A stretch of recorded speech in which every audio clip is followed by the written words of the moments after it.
سے ہم اپنی گفتگو لے کے چلتے ہیں ڈاکٹر بخت جمال شیخ صاحب کے ساتھ. مفتی صاحب کے بعد تھوڑی دیر میں واپس ضرور آؤں گا ان کی ایکسپرٹ رائے لینے کے لیے کسی اور حوالے سے.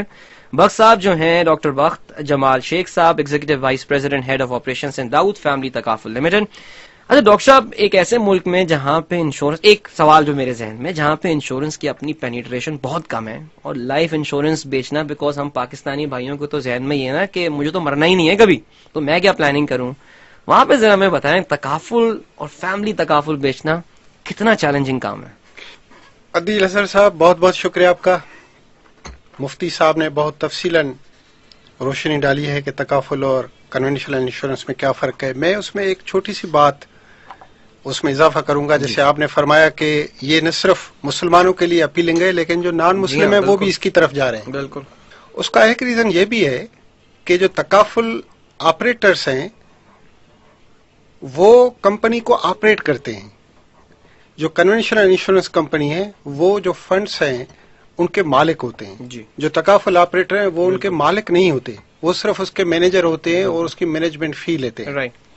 تکافل کے بڑھنے کا ایک سبب یہ بھی ہے کہ تکافل کاسٹ افیکٹو ہے، اس کی کاسٹ بہت کم ہے. اوکے. دوسری بات جیسے آپ نے کہا کہ اس میں سرپلس جو ہے اس کے حقدار پارٹیسپینٹ ہوتے ہیں. جی ہاں. اور تیسری بات اس میں یہ ہے کہ جو آنرشپ ہے وہ تکافل آپریٹر کے پاس نہیں ہوتی. تو یہ ایک بڑا فرق ہے. اس کے بعد جیسے آپ کہہ رہے ہیں کہ پاکستان میں بہت کم لوگ ہیں جی ہاں. جو کنونشنل انشورنس میں بھی آپ دیکھیں جو کام کر رہے ہیں، بہت تھوڑے لوگ ہیں جنہوں نے ابھی تک انشورنس لی ہے. بالکل. تو مارکیٹ بہت ہی اوپن ہے. Yeah. بہت سے ایسے لوگ ہیں 95% سے بھی زیادہ جو ابھی تک اس سے باہر ہیں، اسی لیے اس میں بہت زیادہ آسانی ہے. دوسری جو ہمارے پروڈکٹس ہیں وہ بہت ہی اپیلنگ ہے. جی. میں آپ کو بتاؤں کہ ہمارے پاس 3 پروڈکٹس ہیں، 8 کے قریب ضمنی معاہدے ہیں، اور وہ پروڈکٹس ایک دوسرے سے بھی ڈفرینٹ ہیں اور نہ صرف آپس میں ان کا فرق ہے لیکن جو دوسری کمپنیز آفر کر رہے ہیں ان سے بھی ڈفرینٹ ہے. مثال کے طور پر میں ان کے نام بتاؤں آپ کو. ایک سکون ہے جو ریٹائرمنٹ کا بینیفٹ آپ کو دیتا ہے. دوسری سلامتی ہے جو آپ کو خدا نہ کرے کوئی پری میچور اگر کسی کی ڈیتھ ہو جائے اس میں فائدہ دیتا ہے. اور تیسرا ہمارے پاس سمر ہے، کیونکہ ہر انسان کی، جو بھی انسان ہے، جو بھی فیملی والا ہے، اس کی زندگی کا نچوڑ، اس کا خواب یہ ہوتا ہے کہ اس کے بچے آگے بڑھیں. کیونکہ انسان اپنی زندگی تو محدود ہے، اس کو جو کنٹینیو کرتے ہیں، لامحدود کرتے ہیں، وہ اس کی اولاد کرتی ہے. Absolutely. تو ہر انسان اپنا جو امیج ہے، اپنا جو دیکھنا چاہتا ہے وہ اپنے بچوں میں دیکھنا چاہتا ہے، وہ بچوں کو اپنا آئینہ بنانا چاہتا ہے. تو اسی لیے ان کی 2 بڑی خواہشیں ہوتی ہیں جو ہماری سوسائٹی میں خاص طور پر ہے کہ ایک تو بچوں کی شادی ٹائم پہ اچھی طرح ہو جائے، اور دوسری ان کی جو ایجوکیشن ہے وہ بہت اچھی ہو جائے. تو اس کے لیے ہمارے پاس ایک سمر پلان ہے. تو یہ 3 پلان ہیں، اور اس کے علاوہ ہمارے پاس 8 کے قریب زمینی معاہدے ہیں جس میں خدا نہ کرے اگر ایکسیڈنٹل ڈیتھ ہو جائے یا ڈسیبلٹی ہو جائے، یا ایک پینشن کا پلان ہے، یا اس کے علاوہ فیملی کے پوری پروٹیکشن کے بینیفٹ ہے جس میں پوری فیملی بشمول ان کے 4 بچے 18 سال سے کم عمر ایک فکس ہم سم کور کے لیے ان کو کور کرتے ہیں. اور ان کے علاوہ کریٹیکل النیس ہے جو کہ 11 بیماریاں جس میں ہارٹ اٹیک بھی شامل ہے، جس میں بلائنڈنس بھی شامل ہے، جس میں پیرالسس بھی شامل ہے، اور جس میں دوسری بیماریاں بھی شامل ہے، جیسے خدا نہ کرے کسی کا کڈنی فیلیور ہو جائے تو وہ بھی شامل ہے. اس میں 1 ملین تک سم کور جو ہے پارٹیسپینٹ کو ملتا ہے. تو یہ ڈفرینٹ جو ہے یہ سپلیمنٹری رائڈرس ہیں جو ہم پارٹیسپینٹ کو دیتے ہیں.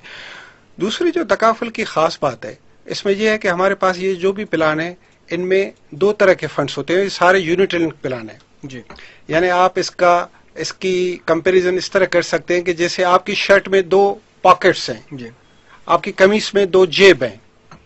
ایک جیب جس کو ہم وقف کہتے ہیں وہ سب کی بھلائی کے لیے ہوتا ہے، جس پہ آپ پیسے ڈال سکتے ہیں لیکن اس سے آپ لے نہیں سکتے. اور دوسرا جس کو ہم پارٹیسپینٹ انویسٹمنٹ فنڈ کہتے ہیں یا PIF کہتے ہیں، وہ اس میں آپ پیسے ڈال بھی سکتے ہیں، آپ نکال بھی سکتے ہیں، وہ آپ کی ذاتی ملکیت ہے.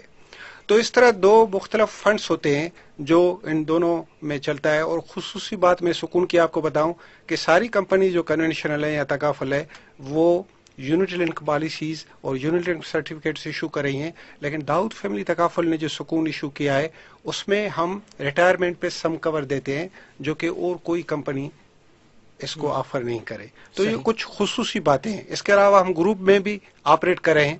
اور گروپ فیملی تکافل میں، اور اب تک ہم کوئی 100 کے قریب تھوڑے عرصے میں گروپ کو تکافل دے چکے ہیں. 100 کمپنیز جو ہیں وہ آپ کے پینل پہ آ چکی ہیں. بالکل 100 کمپنیز ہمارے گروپ کے اس پہ کمپنیز پہ آ چکی ہیں کمپنیز، اور اس میں بہت بڑے بڑے نام، اچھے اچھے نام بھی ہیں، جیسے پاکستان اسٹیل مل ہے، پاکستان پوسٹ ہے، اور دوسرے جو مختلف ادارے ہیں وہ آ رہے ہیں.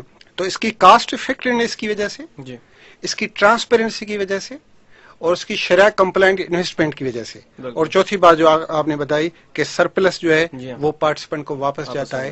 اسی وجہ سے تکافل آپریٹر کے پاس صرف اپنی فیس رہتی ہیں، ان کو سارے اخراجات اپنی فیس کے اندر کرنے ہیں. یہ بہت زبردست پوائنٹ ہے یہ ڈاکٹر صاحب نے جو اس وقت ریز کیا ہے کہ باقی جو کنونشنل انشورنس کمپنیز ہوتی ہیں جس میں آپ جانتے ہیں کہ ان کو انڈر رائٹنگ پروفٹ پھر وہ کمانے لگتے ہیں کہ جی لوگوں سے پریمیم جمع ہوئے، کلیمز انہوں نے پے کیے، جو پیسہ بچا واپس وہ انشورنس کمپنی اپنی پاکٹ میں لے جاتی ہے، اپنے شیئر ہولڈرز میں ڈیوائڈ کرتی ہے، اپنے کسی چیز میں ڈال دیتی ہے. لیکن تکافل میں آپ کو صرف ایک وکالہ فی میرے خیال سے آپ کو لینی ہوتی ہے.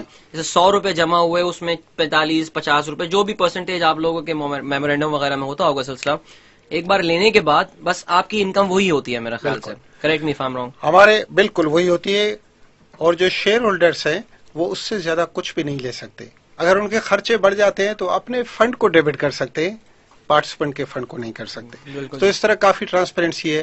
اور دوسری بات یہ ہے کہ باقی کمپنیز میں صرف بورڈ آف ڈائریکٹرز ہوتے ہیں، ان کے انویسٹمنٹ کمیٹیز ہوتی ہیں، سیکیورٹیز ایکسچینج کمیشن ہوتی ہے.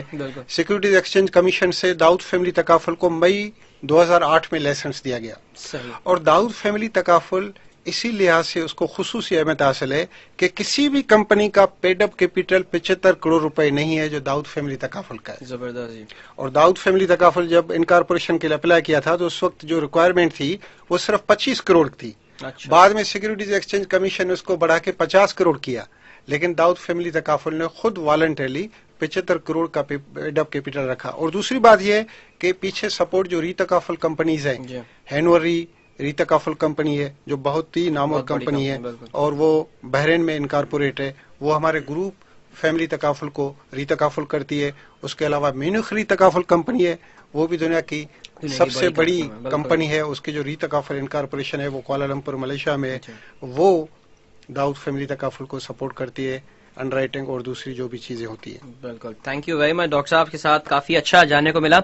ایسا کرتے ہیں سر کہ ہم بریک لے لیتے ہیں اور بریک سے واپس آ کے کچھ اور جاننے کی کوشش کریں گے تکافل کے حوالے سے، اسپیشلی داؤد فیملی تکافل کے حوالے سے. کہیں مت جائیے، سنتے رہیے اپنا کراچی ایف ایم 107. یہ ہے کراچی کی آواز، اپنا کراچی 107. Welcome back. آپ سن رہے ہیں اپنا کراچی ایف ایم 107 کی اسپیشل پریزنٹیشن داؤد فیملی تکافل کی ٹیم ہمارے ساتھ موجود ہے. ہم بات کر رہے ہیں نہ صرف فیملی تکافل کے حوالے سے بلکہ تکافل کے حوالے سے ان جنرل. مفتی منیب الرحمان ہمارے ساتھ موجود ہیں جی.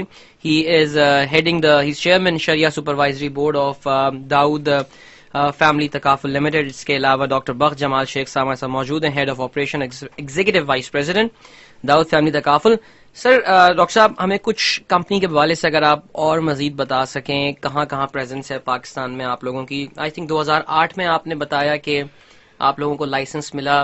اسپانسرز کون ہیں، بیک گراؤنڈ کچھ اگر مزید شیئر کرنا چاہیں ہمارے ساتھ؟ جیسے میں نے پہلے کہا کہ داؤد فیملی تکافل کو مئی 2008 میں، تو سب سے پہلے 2008 میں ہم نے گروپ فیملی تکافل شروع کیا. گروپ فیملی تکافل کے ہمارے جو پروڈکٹس ہیں، group natural death, group accidental death, group natural disability اور گروپ ایکسیڈنٹل ڈسیبلٹی، یہ ہماری مین پروڈکٹس ہیں. رائٹ. اور اس میں بھی ہم نے کافی جو ہے گروپس کیے ہیں، بینکس کو کیے ہیں، ڈفرینٹ ان کے جو کلائنٹس ہیں ان کو کیے ہیں. اس کے بعد اس سال ہم نے پہلے کوارٹر کے مڈ میں ہم نے انڈیویجول فیملی تکافل کو شروع کیا. اور اس وقت ہمارے پاس کوئی 11 کے قریب برانچز ہیں. 2 کراچی میں ہیں، گجرات میں ہے، کھاریا میں ہے، لاہور میں ہے، راول پنڈی میں، اسلام آباد میں، حیدرآباد میں اور فیصل آباد میں. تو ان ڈفرینٹ ایبٹ آباد میں جو مفتی صاحب کا اپنا آبائی شہر ہے، وہاں ایبٹ آباد میں مفتی صاحب نے کچھ سیل ویل کی ہیں وہاں پہ، کچھ کسٹمرز لے کر آئے جی. تو یہ ہماری 11 مختلف شہروں میں برانچز ہیں. نیکسٹ ایئر ہم اور کھولیں گے، اور ماشاءاللہ ہمارا کافی جو ہے لوگ اس طرف راغب ہو رہے ہیں، اس کو پسند کر رہے ہیں. دوسری بات یہ کہ ہم کہہ رہے ہیں کہ صرف اس میں عقیدے کی بات نہیں ہے، کیونکہ جیسے آپ نے فرمایا کہ زندگی میں ایک چیز یقینی ہے جی جس کو ہم کہتے ہیں ڈیتھ از سرٹین، لیکن ڈیٹ از انسرٹین. کسی بندے کو کوئی پتا نہیں کہ اس کی تاریخ ختم کب ہوگی. بالکل جی ہم سب کو پتا ہے کہ ہماری ڈیٹ آف برتھ کیا ہے، بالکل جی. لیکن اگر سب کو معلوم ہو جائے کہ ہماری ڈیٹ آف ڈیتھ کیا ہے تو شاید یہ زندگی، یہ دنیا ادھر ختم ہو جائے، صحیح بات ہے. کوئی بندہ اسٹرگل نہ کرے. تو اسی لیے کہتے ہیں کہ زندگی میں دو چیزیں بہت خطرناک ہیں، ایک جلدی مرنا اور ایک زیادہ زندہ رہنا. اگر جلدی بندہ مر گیا تو جو پیچھے فیملی ہے، خاندان ہے، وہ سفر کرتے ہیں، بالکل اور اگر خود زندہ رہا اور زیادہ عمر سے زندہ رہا تو وہ خود سفر کرتا ہے. صحیح. تو تکافل ان دونوں صورتوں میں آپ کو سپورٹ کرتا ہے. ہم ایک دوسرے کو سپورٹ کرتے ہیں. صحیح. جو تکافل کے پارٹیسپینٹ بنتے ہیں، ممبرس بنتے ہیں، وہ اصل میں ایک دوسرے کو سپورٹ کرتے ہیں، ایک دوسرے کی مدد کرتے ہیں. بالکل کہ اگر خدا نخواستہ کسی کے ساتھ کل کوئی بھی ایسی ناگہانی آئے، کوئی جی. ڈسیبلٹی ہو جائے، جی. کوئی ڈیتھ ہو جائے، جی. کوئی کریٹیکل النیس ہو جائے، یا وہ زیادہ زندہ رہے ریٹائرمنٹ کی صورت میں، اس کے ساتھ کوئی بیماری ہو جائے، تو اس صورت میں جو ہے تکافل اس کی ہیلپ کرتی ہے، زبردست اس کی جی. مدد کرتی ہے. اچھا ڈاکٹر صاحب، ویسے ہماری لسنرشپ ماشاءاللہ جو ہے نا وہ کافی زیادہ ہے. 107 کی جو آفیسز سے لوگ واپس جا رہے ہوتے ہیں اور نوجوان لوگ ہیں، ایج بریکٹ 25 سے 35 سال. آئی تھنک ان کے لیے بہترین ٹائم ہے اس وقت کسی ایسی پروڈکٹ میں انویسٹ کرنے کا. میں ان کو دعوت دوں گا کہ سکون پلان ہمارا جو ہے اس کی جی. اسٹڈی کریں. جی جی اس کی خصوصیت یہ ہے کہ آپ 10 سال یا 15 سال کنٹریبیوشن دیں، رائٹ. اور اس کے بعد 60 سال یا 65 سال یا 70 سال میں آپ کو ریٹائرمنٹ بینیفٹ ملے گا، جو بھی آپ چاہیں. بالکل جی. اور پھر دنیا گھومیں، آپ کبھی باہر نکلنے جائیں تو یہ انگریز ہوتے ہیں، جاپانی ہوتے ہیں، بڑھاپے میں دنیا بھر کی سیر کو نکلے ہوئے ہوتے ہیں. ہمارے جو ہیں وہ بابا جی بن کے بس جاتے ہیں، جی بس اللہ کا نام لیتا رہو، نمازیں نہیں جی، کچھ گھومنے سے جو ہے نا سفر تو وسیلہ ظفر ہوتا ہے. ویسے بھی مفتی صاحب یہاں پہ ایک بڑا ایک سوال ذہن میں آ رہا ہے میرے. اچھا ہاں، ڈاکٹر صاحب نے جو بتایا، اگر آپ کو مزید انفارمیشن چاہیے داؤد فیملی تکافل کی پروڈکٹ کے حوالے سے تو آپ ان کی ویب سائٹ وزٹ کر سکتے ہیں. That is www.dawoodtakaful.com. میں اسپیل کر دیتا ہوں www.dawoodtakaful.com. ضرور جائیے جی، ان کی پروڈکٹس کے بارے میں انفارمیشن لیجیے. مفتی صاحب کیونکہ آپ کا حلقہ احباب جو ہے وہ بڑے ہی علماء اور جیسے کہتے ہیں کہ مشائخ حضرات آپ کے ساتھ ہوتے ہیں، Islamic finance as a concept, کیونکہ میں خود بھی تھوڑا بہت اس کا حصہ ہوں تو مجھے اندازہ اس بات کا ہوا ہے کہ اس کو سب سے بڑا چیلنج خود علماء حضرات سے ہی پیش آتا ہے. یہ میں غلط کہہ رہا ہوں تو مجھے بتائیے گا. ہر تھوڑے دنوں میں ڈاکٹر صاحب ایک فتویٰ آ جاتا ہے، جی فلانا مدرسے کے فلانا عالم صاحب نے جو ہے وہ اسلامک فائنینس کو حرام قرار دے دیا. پھر وہ اسلامی بینک جستجو میں لگ جاتے ہیں کہ بھائی وہ تو بڑا ہی معتبر قسم کا مدرسہ ہے، انہوں نے کیوں فتویٰ دے دیا. پھر پلیز ریکویسٹ کر کے پھر آتا ہے کہ نہیں جی یہ ہے شاید کچھ ایسا فتویٰ ہو گیا وہ ہو گیا.